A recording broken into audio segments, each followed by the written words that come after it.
Welcome to বাংলায় বিনিয়োগ YouTube channel. বন্ধুরা, আজকের ভিডিওতে আমরা এমন একটি শেয়ার নিয়ে আলোচনা করব যে শেয়ারটি মাত্র কয়েক মাসে 80%-এরও বেশি রিটার্ন দিয়েছে। রেল বিকাশ নিগম লিমিটেড অর্থাৎ rvnl। বর্তমানে এক একটি শেয়ারের দাম 125 টাকার কাছাকাছি।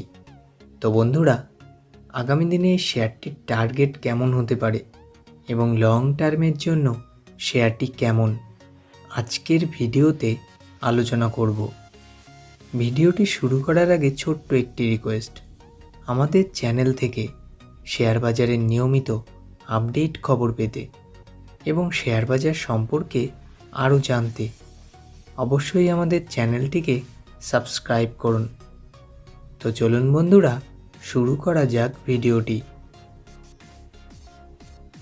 যে কোনো শেয়ার কেনার আগে অবশ্যই কিন্তু আমাদের সেই শেয়ারটির টেকনিক্যাল চার্ট এবং কোম্পানিটির ফান্ডামেন্টাল দিক খুব ভালোভাবে যাচাই করে নেওয়া উচিত, যাতে আমাদের লসের সম্ভাবনাটা কম থাকে। যদি আমরা শেয়ারটির অ্যাডভান্স চার্ট দেখি, তাহলে কিন্তু দেখব 120 টাকা 90 পয়সার কাছাকাছি শেয়ারটির কিন্তু দারুণ একটি সাপোর্টিং লাইন রয়েছে। এখান থেকে শেয়ারটি বাউন্স ব্যাক দিলে খুব কম টাইমের মধ্যেই 144 টাকার কাছাকাছি পৌঁছে যেতে পারে এবং এই রেজিস্ট্যান্সটি ভাঙলে শেয়ারটি কিন্তু লম্বা র্যালি দেখাতে পারে। যদি আমরা কোম্পানিটির বিজনেস মডেল সম্পর্কে জানি, তাহলে কিন্তু দেখব কোম্পানিটি 2003 সালে প্রতিষ্ঠিত হয় এবং কোম্পানিটি কিন্তু গভর্নমেন্ট অফ ইন্ডিয়ার মিনিস্ট্রি অফ রেলওয়ের সঙ্গে সরাসরি যুক্ত রয়েছে। যদি আমরা কোম্পানির বিজনেস সম্পর্কে জানি, তাহলে কিন্তু দেখব gas conversion, new lines, railway electrification, major bridges, workshop ইত্যাদির সঙ্গে কোম্পানিটি কিন্তু যুক্ত রয়েছে। তো বন্ধুরা, ভবিষ্যতে কিন্তু এগুলির ডিমান্ড বাড়বে।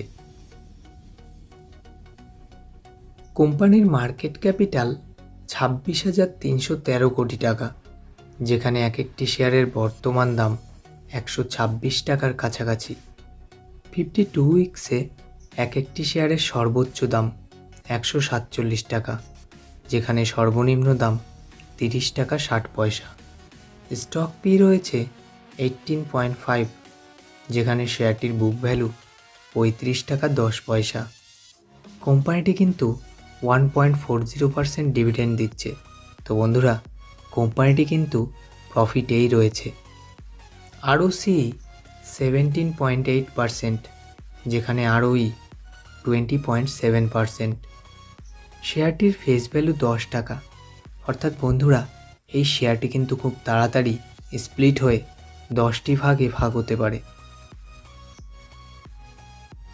যদি আমরা কোম্পানির সেলস দেখি, তাহলে কিন্তু চমকে যাব।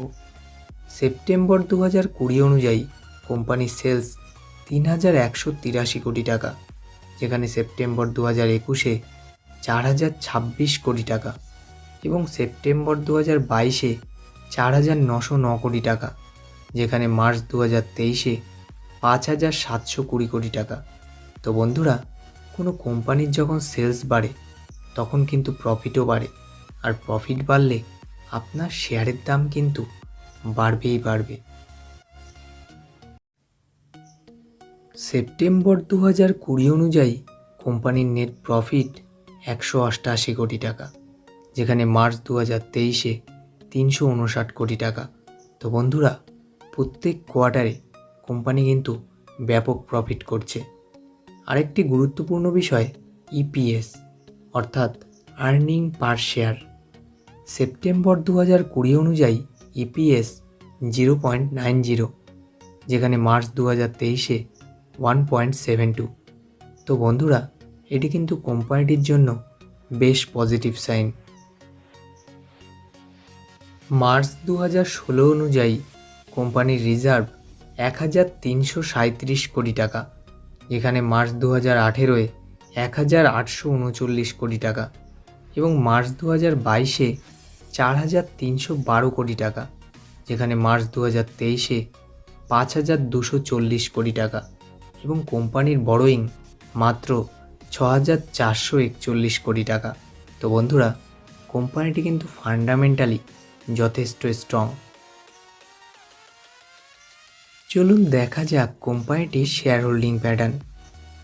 কোম্পানিটির শেয়ার প্রোমোটারের কাছে রয়েছে 78.20%, যেখানে এফআইয়ের কাছে 1.75% এবং ডিআইয়ের কাছে 5.75%।